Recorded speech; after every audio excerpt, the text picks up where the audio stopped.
This is Killer Innovations, a show about ideas, creativity, and how you can innovate. Welcome to the Innovator's Garage, where you learn to create your next game-changing killer innovation. Welcome to this week's Killer Innovations. I'm your host, Phil McKinney. Welcome back. We are here in the studio. Been providing you a few updates on what's been going on here at the show most recently. We've got some interesting guests all lined up in the queue, so you're not going to want to miss that. We also are recently announced the launch of the Innovators Community. So go check that out over at theinnovators.community. You can find out more about it, get you an opportunity to kind of plug in with all the innovators that are listeners and followers of the show and of the podcast. As you know, we're in season 13 now, been around doing this for a little bit of time. So hop on over there, get a chance to be part of the community and share your own expertise, but also find people that you can plug into. So with today's guest, this is kind of going back to my hometown. I grew up in Chicago, as many of you know. My original major was architecture, got smart, switched to engineering, computer science. But grew up in Chicago and have always been a hometown boy. Yes, I am a White Sox fan. Some of you who've met me out in public know that I always have my White Sox hat on. Don't have it on here in the studio today. But today we have a special guest from Chicago, from an organization that I hope many of you have heard about. If not, you're going to hear about it today. And this is an organization and what they do to not only entertain, but also help unlock that personal creativity that we all have. So let me bring in Kelly Leonard. Kelly's the executive director of at Second City. Now, for those of you who don't know what Second City is, I think of Second City, and Kelly's going to correct me with everything that's been going on with Second City here most recently, is really the improv group that we have seen many of the most famous entertainers out there come through, including, John Belushi and others. And it really is an amazing experience to go to a Second City event and a live performance and watch what's going on. So, Kelly, thanks for taking the time out of your calendar to join us here on the show. Hey, thanks for having me. So let's give a little bit of context. I'm not sure all the listeners, particularly given that we have a fairly large international audience, about what is Second City? So the Second City opened its doors in 1959, and we were not only the first off-loop theater, so like what off-Broadway is in New York, but we created this new art form which used improvisation to create sketch comedy. And we were immediately successful. So some of those early casts include people like Mike Nichols, Elaine May, Alan Arkin, Joan Rivers, Robert Klein, Fred Willard. So it really started huge. And then that kept going. So other alums like Bill Murray, and you mentioned John Belushi and Gilda Radner and John Candy, and then most recently people like Tina Fey, Stephen Colbert, Steve Carell, Keegan-Michael Key. So we're most known for being a home for improv-based sketch comedy and producing huge stars for decade after decade. But two other things have been going on that whole time. One, we've had a school. We teach people improvisation, and not just to get them on Saturday Night Live. A lot of people use these skills at home and in their jobs. And then we also have a corporate division called Second City Works. And this is probably our biggest division. And we get brought into, we do about 400 engagements a year. This year, we're trending more like 450 engagements with Fortune 1000 companies to unlock creativity and innovation inside teams, to use comedy as a communication skill. There's a whole suite of skills that improvisation teaches someone that is becoming increasingly relevant, which is surprising given the fact we're an almost 60-year-old institution. Yeah, well, I think that, in fact, I went back. There was a blog post that I wrote, it's got to be 5 years old, I'm guessing, talking about the role of improv in unlocking your own personal creativity. So is that what Second City Works does, is trying to help people kind of find that I don't know what you want to call it, that internal spark, I guess? Yeah, I mean, we work with individuals and teams, across a variety of platforms. But, the thing is, this is all just human being stuff. We put up these, sort of constructs like business and wellness and personal life, and all of it is just human beings working with other human beings. And what the founders of Second City discovered quite keenly is that human beings are not naturally good at working with other human beings. So well before, behavioral economics showed us that people behave irrationally, these guys kind of knew it. And so improv skills are all about getting people to focus and listen, giving people kind of like human being nudges that allow them to be more collaborative, more creative, more aware of what's going on in a room. And this is stuff that we've honed not just on stage or in the classroom, but because we've been working with corporate audiences for decades now, we've really fine-tuned the application as it can be used in business. And so in this case, one of the skills I see in improv that is very much lacking in the business world is what some refer to as active listening, right? Yeah. Versus the passive listening. You're thinking about your answer without really thinking about or listening to what the actual other person is actually saying. Does that play into it then? Oh, completely. So we wildly overestimate our ability to perceive what's going on in a room. We think we're catching everything. And what we know, and science shows us this over and over again, that people need practice in listening and in focus. And if they don't have that, they're missing a lot. So I'll give you an example. One of the exercises that we bring into a business is we'll get two people paired up to have a conversation, and there's a rule. And the rule is that each person needs to start their sentence as part of their conversation with the last word the other person said. And what this does is really force people to listen to the end of sentences. And you discover a couple things right away. You discover that it's hard. You discover that people are not used to this and it's uncomfortable, that they have to maybe take a moment to think before they respond.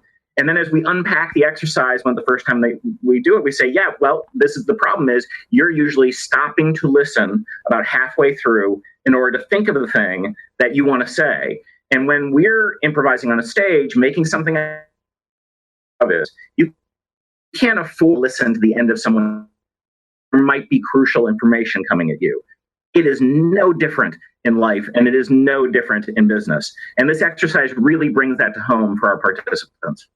Yeah, I think it is one of those things, right? Because we all think we're good listeners, right? But in reality, when you all of a sudden are realizing that you've daydreamed off on something and really not have even caught what the person said, we kind of get reminded of it all the time. It's a lot harder than people think. It is, and it's even worse now because of our addiction to digital devices. I mean, now that we've got these phones that are like hip flasks in our pocket. I was talking to Adam Alter, who's a psych professor at NYU. He just wrote this great book called Irresistible.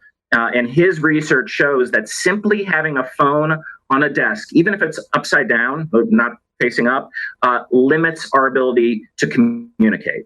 And he also, it's a great exercise. He goes, all right, right now, if your feet are on the ground, can you reach your phone? So I ask everyone who's listening to this, do that. Are your feet on the ground? Can you reach your phone? I will bet you 95% of the people listening to this right now can reach their phone. That's not healthy. So, part of the problem is, I think, is also a little bit of this digital addiction problem, right? Of, we get that endorphin hit every time we get a Facebook like or an inbound email or something. Yeah. And we get to this interruption-driven kind of society. But there's also this bunch of research that's out there around this whole the issue of interruptions impacting that creativity side of it. Mm-hmm. So, hey, we're going to take... Absolutely. So the neuroscience is very clear on this. Instant messaging. Yep. And, instant messaging is a perfect example, right, of the, that need to feel like you got to respond. If someone sends you a message, you feel like, well, they're sitting there. It's like having a two-way conversation on a phone, right? Right. It's incredibly limiting to actual productive communication. So, one of the things about improvisation is it forces you to get away from your phone and forces you to interact with other human beings. And one of the reasons that people come out, so positive after an improvised experience is because actually that point of actual communication, having someone actually listen to you, releases a really great feeling in the brain and allows you to collaborate more successfully down the line. So we're gonna continue this conversation with Kelly Leonard. We're gonna take this quick, short commercial break. When we come back, we're gonna pick up our conversation around Kelly, his work at Second City, improvisation, and the role and impact that it can have on your creativity and innovation. So don't go anywhere. We're gonna be right back after this quick commercial break. You're listening to Killer Innovations on the Biz Talk Radio Network, and you can get all the show notes over at killerinnovations.com.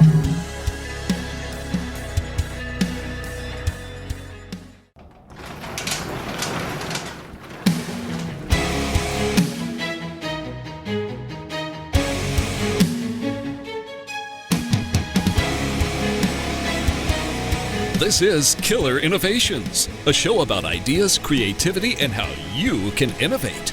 Welcome to the Innovator's Garage, where you learn to create your next game-changing killer innovation. Welcome back to Killer Innovations. Before we get started, we need to jump in and give a quick shout out to one of our sponsors. In this case today, Zoom is sponsoring this segment of the show. Zoom has been a longtime sponsor here of Killer Innovations. They provide the video collaboration technologies that we use with our guests, but it's also something we use with our own teams. And in my day job as a CEO, and I have teams scattered out all over the world, being able to keep that team together, working better together no matter where they're at. I've used Zoom for my work in Rwanda, Africa, when I was in Sydney recently, New Zealand, Auckland, New Zealand. My regular trips to Beijing or Tokyo. Works everywhere in the world, works great. It's the best tool out there for staying connected. So check it out, killerinnovations.com/Zoom. You can get a free account, and that account will allow you to collaborate with up to 50, that's right, 50 participants. So you can run a webinar, you can bring them all together. You can bring your family together, maybe a better option than family reunions, which I just experienced, which is a whole different story. So check it out, killerinnovations.com/Zoom, and get your free account. Thanks. So, Kelly, let's pick up our conversation. We were talking about Second City Works and what you do with the corporate world with regards to that training. But how does this play into your work that you're doing over at the University of Chicago Booth School with regards to the behavioral science around improv? Is that tied in? Is this kind of the insight that you're getting from the works kind of leading that to really kind of digging into why it works? Exactly. So this is a really cool story. You guys might have heard about 2 years ago, the Second City office complex caught on fire. And it was a really bad fire. They saved the theaters, but most of our offices were completely destroyed. And at this point, this is when I was switching over from running all of Second City and all our theaters to doing more of the work in the corporate sector and innovating new stuff. So I'm like stuck in this terrible temporary office with like 6 other people. And we have this theory in our work that a lot of creativity comes out of discomfort. So a lot of improvisation is really making you comfortable being uncomfortable. And I was very uncomfortable at this point and looking for a new project. And I had been reading books on negotiation skill. And a lot of them mention the importance of improvisation when you're negotiating, but none of them went deeper. So I did a Google search for academics in Chicago teaching negotiation. Found a bunch, took a bunch of meetings, one of which was at the University of Chicago with a fellow named Eugene Caruso. He invited his wife, Heather, who runs the Center for Decision Research at Chicago Booth. She's a behavioral scientist. And as I'm giving my rap on improv, right, I'm talking about all the power of improv, they're smiling back at me. And Heather says to me, Kelly, we have decades and decades of research that show that people make bad choices for themselves, just on everyday decisions. You have a practice and an art form that allows people to make different and better choices. Those two things have never been put together. So that's what we did. We ended up collaborating with the Center at Chicago Booth, one of the most prestigious business schools in the world. and we're studying behavioral science through the lens of improvisation. So we're basically now getting data and putting existing research to the kinds of robust executive workshops that we lead. But also we're doing this in the classroom. We are doing research projects with like 200 students to test out things like, does creativity come from discomfort? And so far, that's proven true. So what are some of the experiments? Are you doing experimental work in this area, collecting up other research studies and trying to find the correlation? What are the insights that you've come up with from some of the engagements you've had there at UFC? Well, sure. So, one of them was a classroom experiment where we took 200 students and we taught them all the same give and take focus exercise. So it was really a silent exercise that was, you were instructed to be able to silently take focus from someone and give it back. Half the group was just given that instruction. The other half were told that if it feels uncomfortable, that means it's working. And when we got the results back from this experiment, we realized that the people who were told that if it's uncomfortable, it's working, held focus longer and were more successful at giving focus, like dramatically better. Wow. And now we're going to run another 200 people through that experiment. So that's an example of the kind of, insights that we're getting inside the classroom. Now, on the other hand, what we're also doing is taking existing behavioral science. So we talked about earlier the idea of perceiving other people and what their thinking is going on in a room. There's a piece of science called self-verification theory, which was new to us. I didn't know about it. And really what this science says is that most people don't necessarily want to be seen as their best selves, their most attractive, their smartest, which is kind of what I thought. No, most people want to be seen as they see themselves. So for an example, if I'm clumsy, it's important that you see me as clumsy, so you don't throw me a ball. But I'm not like saying this to you, right? It's a sort of an unconscious thing. So what we've done is sort of recognize, oh, that's an interesting twist on something that we kind of knew a little bit, but there's a nuance here. So then we take our improv exercises and tailor it to that understanding. So when we're teaching executives, you're not just getting taught improv stuff to make you more agile, you're also getting the science behind it and you're experiencing it. So that's creating this really, really robust learning that's got smart knowledge and doing. And then you have to share it. And this is the way we learn best. When we learn something, we do it and we share it. That's how we learn most deeply. It's interesting because in the case of you telling, half the students that if they're uncomfortable that it's working, it's almost like this permission thing, right? You have permission to be uncomfortable versus if I'm uncomfortable, that means something's wrong. So therefore I need to do something to no longer be uncomfortable. Exactly. Yeah, you nailed it. And this is important because I was just saying to a colleague this morning that I host a podcast myself and I interview all these people who write business books and all these academics. And the same thing comes up over and over and over again, which is we are our worst enemy. Our being afraid of not looking good, ourselves not giving ourselves permission to take chances, all of that stuff is what gets in the way of innovation. So if you can break down the fear, you have done a lot of the work already, but then there's more. And this idea of giving yourself permission to feel awkward and uncomfortable, to recognize that you're going to fail the bulk of the time, not just like some of the time. Most of us are failing all the time. I always use this analogy, right? If it's a baseball context, right? If you are a 300 hitter, you are doing great and you're failing 70% of the time. Exactly. And it's it's what we tell in the innovation game in Silicon Valley that, you are top of your class if you get 1 out of 10. Your innovations into the marketplace. You're beating everybody else in the marketplace by a significant percentage.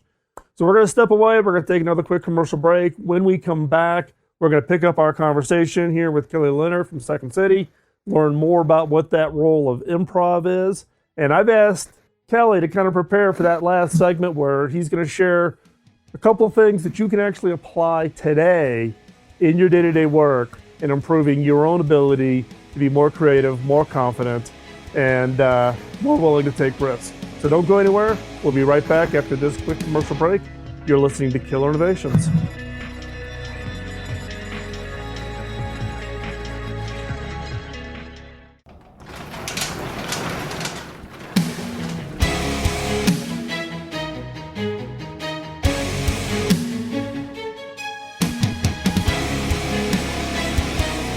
This is Killer Innovations, a show about ideas, creativity, and how you can innovate. Welcome to the Innovator's Garage, where you learn to create your next game-changing killer innovation. Welcome back to Killer Innovations. I'm your host, Phil McKinney. Before we jump back into the show, I need to do a quick shout out to one of our new sponsors, which is HP. Now, some of you may be thinking, hold on, Phil, you were the CTO at HP. Isn't this kind of inside, baseball with the old company? And I'm like, yes, I was the CTO at HP. I retired in 2011.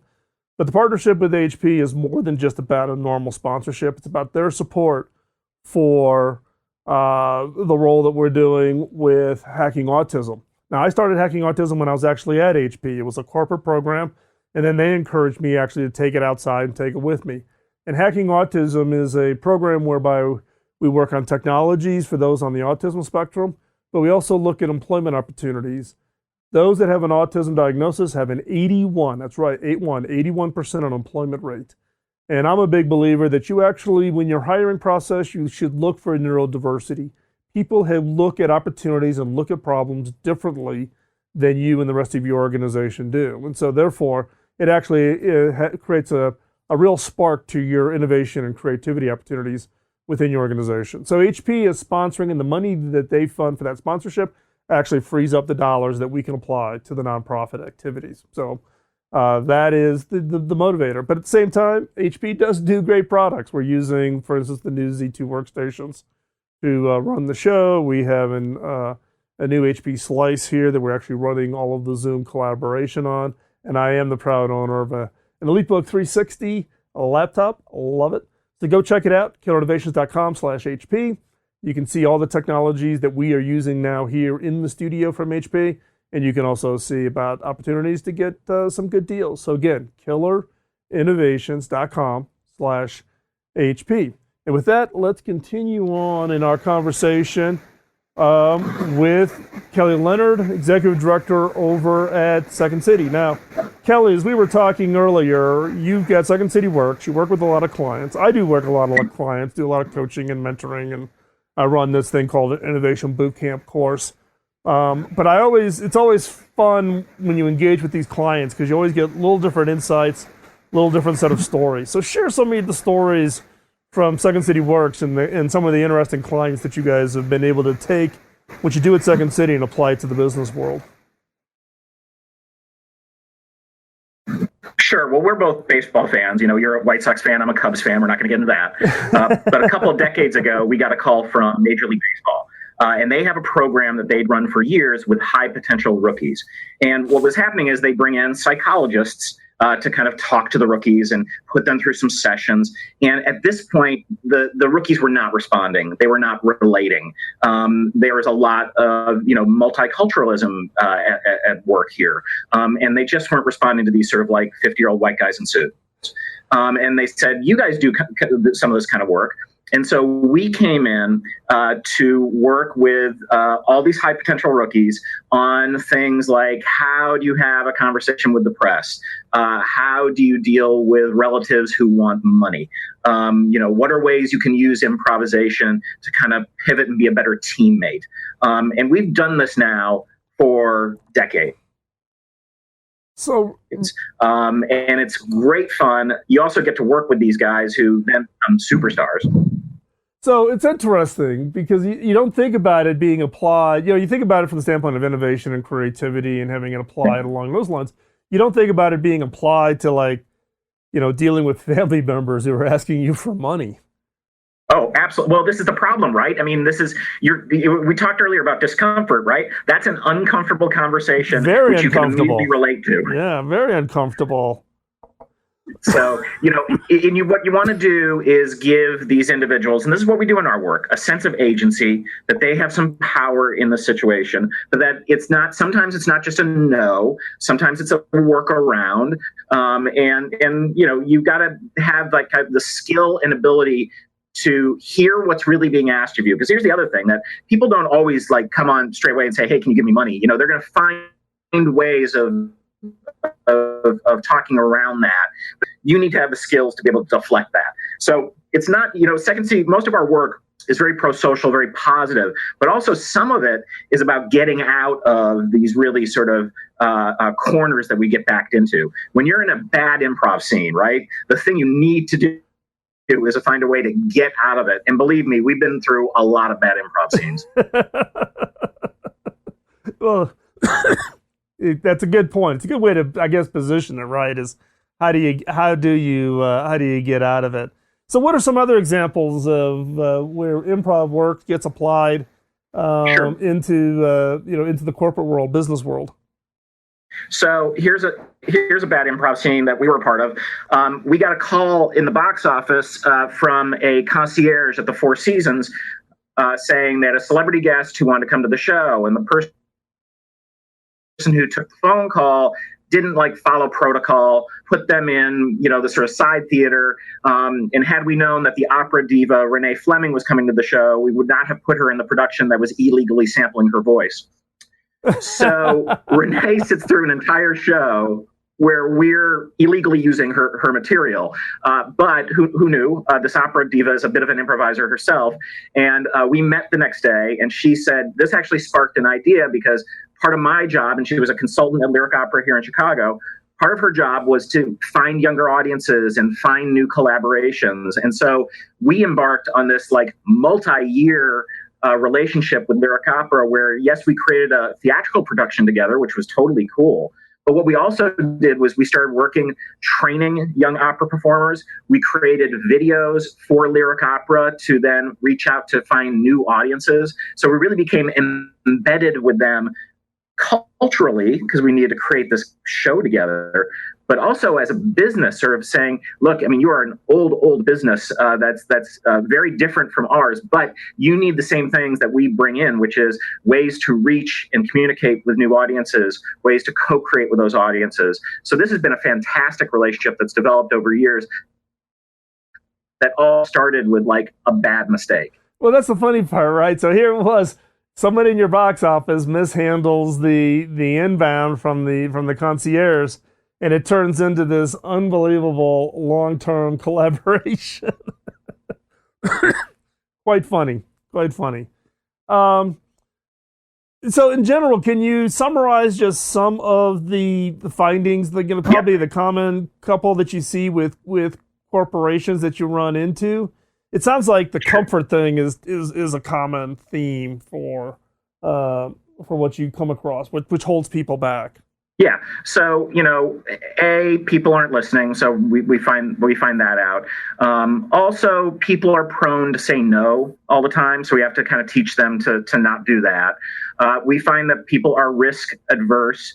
And that becomes kind of a top down thing, right? Because a lot of people talk about wanting their employees to risk, but then if their bosses aren't supporting that, or giving them language that encourages them to do that. So it works both ways. And this is the other thing about the communication we find, which is that people always think it's a one-way street, and it's never a one-way street. Someone is not listening, and someone is not being clear in their communication. So I often say this, if the only thing we did at Second City is teach you to communicate 2% better, we will have changed the world. That is so much the case, right? Yeah. Because you have to take responsibility that the person understands what you say. You just can't put it all on their shoulders to say they didn't listen either, right?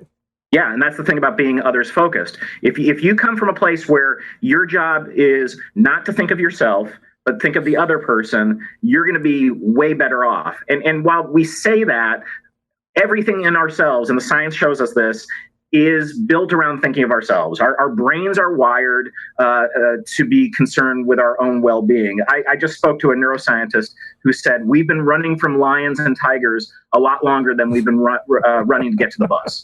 And so if you understand that the way you're wired is to normally sort of just think about yourself, but instead you fight that and you figure out a way, a technique, a practice, that's what we bring in, these practices, to get you to focus on the person in front of you and the other people in the room, your success ratio is going to go up, way up. Perfect. So we're going to take another quick commercial break here. When we come back, I've asked Kelly to come back with a couple of things that you, the listener, can apply from improv to improve your success, your willingness to take risk, your ability to use improv. So Don't go anywhere. You're going to want to listen in as we rejoin Kelly after this commercial break, and he gives us a few tips that we can apply right away to our day-to-day lives. Listening being the one that I have to do a better job at. So don't go anywhere. Check out the show notes over at killerinnovations.com. You get all your links. We'll have all the links to Kelly and his work. But you're listening to Killer Innovations on the BizTalk Radio Network.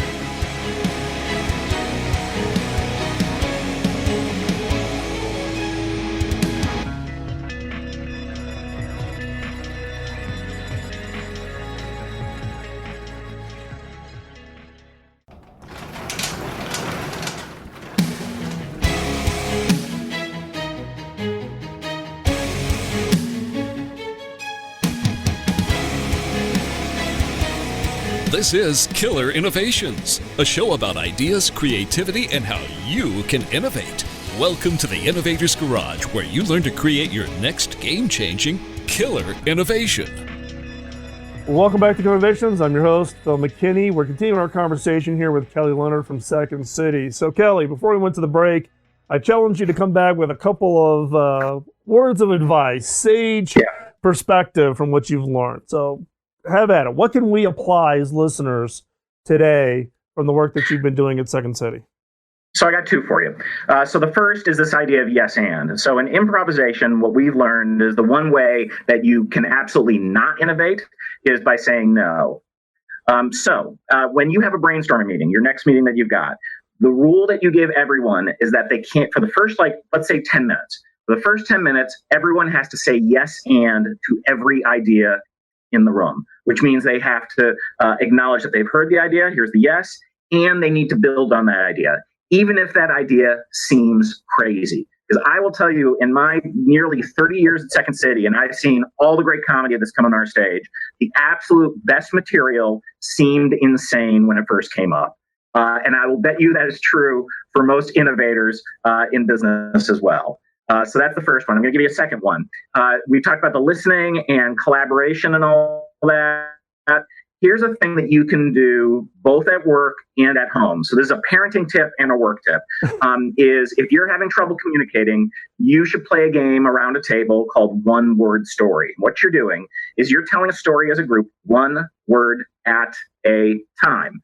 And what's great about this is it forces people to not try to run the conversation themselves. If they can only contribute one word, they have to listen to the word before, listen to the word after. They have to be additive. This drove my daughter nuts because she wanted to say hippopotamus, or she had some idea in her mind of a word she wanted to say, and she had to say the or an. And sometimes your job is just to say the or an. Oh, I can use this with my grandkids. This will be total. This will be total torture for them. That is actually that is. I've already come up with 5 ways to apply that just in the work world, just to make sure you listen.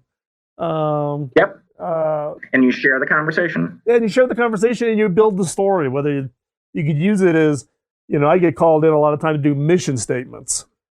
How do you you can almost do the old ad libs.